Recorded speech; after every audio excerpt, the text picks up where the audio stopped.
ดไปเทเรียนโอ้สลิปนี่ที่ทางบางตัวโสคือทางนักการจอด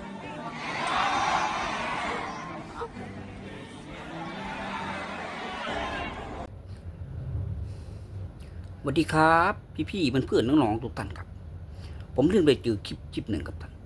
เป็นคลิปของเขมรที่ไปประท้วงอยู่ที่ต่างประเทศครับท่านไม่ว่าจะเป็นญี่ปุ่นออสเตรเลียหรือว่านิวซีแลนด์อะไรนั่นแหละครับท่านโอ้โหครับทำไมเขาจะไปประท้วงกันแบบนี้ครับท่านแล้วเรามาคิดดูว่าทำไมประเทศไทยเราถึงไม่ไปประท้วงแบบนั้นด้วยครับท่านเพราะว่าคนไทยนะมีจิตสำนึกครับท่านคือไม่ทำแบบนั้นนะครับจะเป็นเดือดร้อนของเป็นประเทศเพื่อนบ้านเขากำลังหาครับจะไปเดือดร้อนที่ประเทศของเขาตำรวจเขาก็ยุ่งอยู่แล้วเขาเกิดมายุ่งกับพวกประท้วงอีกมันก็ไม่ไหวครับท่านผมก็เลยคิดว่าเขมรนั่นนะโง่จริงๆครับท่านสำหรับผมนะใครจะคิดยังไงก็แล้วแต่ผมว่าเขมรนี่โง่ครับที่ทำแบบนี้แล้วจะให้นานาประเทศทั่วโลกเนี่ยประนามไทยหาว่าไทยจะไปลุกล้ำเขาลุกลานเขาอะไรประมาณนั้นแหละครับท่านแต่ผมคิดดูแล้วใครกันแน่ครับที่ลุกลานมาที่ทำอยู่ทุกวันนี้ครับท่านเมื่อ40 ปีก่อนนู้นเขมร40-50 ปีก่อนนู้นเขมรนั่นแหละตัวดีเลยครับท่านที่ทะลักเข้ามาเมืองไทยเพราะว่ามันฆ่ากันเองแล้วทีนี้จะหาว่าไทยเนี่ยให้ที่พักพิงทุกอย่างแล้วจะผลักดันออกไปเขาไม่ยอมกลับไปดีๆครับท่านแต่ก็มีครับคนแก่ที่เขมรที่เขายังจำความได้เขาอายุประมาณ70-80 ปีนะครับท่านก็มาบอกว่าพื้นแผ่นดินนี้ที่เขาอยู่ตรงนั้นก็เป็นของไทยจริงนั่นแหละครับท่านแต่มีบางคนครับที่เป็นพวกเขมรที่เกิดใหม่เนี่ยไอ้โดยเฉพาะไอ้ฮุนเซน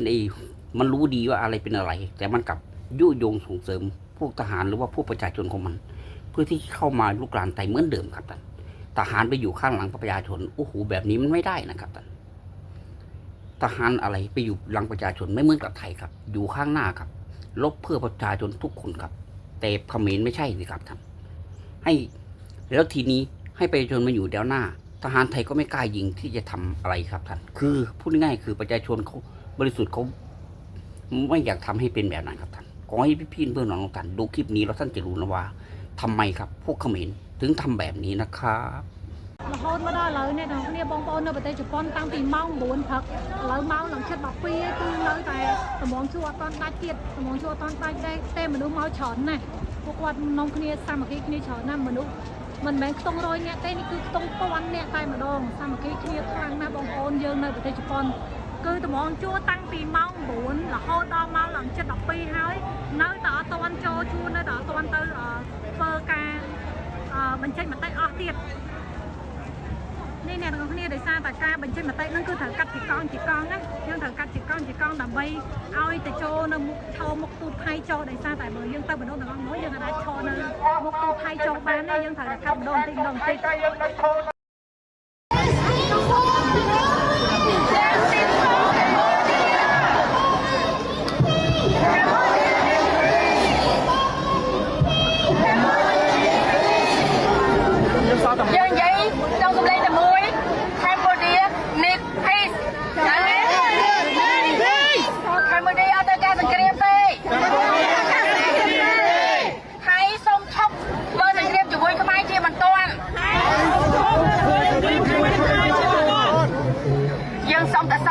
่างออกนี่ยังการศาสนาแบบปนต่างออกนี่การบูชาอัฐการต่างไทยไอ้ตัวชนะต้องไปแต่ไทยก็คือมันตระกะกองเราเชียนไปการบูชาตีบองออนขมายเยอะต่างออกแต่ในขนมประเทศต่างกราประเทศต่างออกรวมเพศสร้างมาเกี่ยนี่เลิกตั้งยัดดอไปละกองกอดเยอะต่างออกนี่เราไปแกเปียประเทศเชียนยังต่างออกนี่สมัยเวลากองกอดเยอะจบใจขนมเพียรกัดนี่ให้ดำไป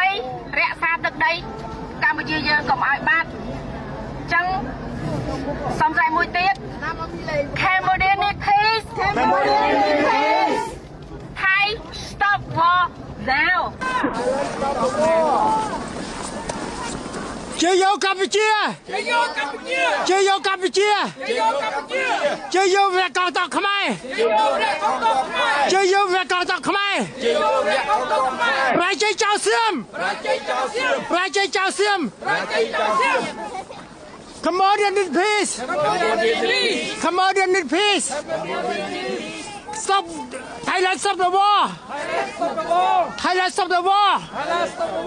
Thailand stop kill Khmer people Thailand stop kill my people. Thailand stop kill Khmer people Thailand stop kill my people.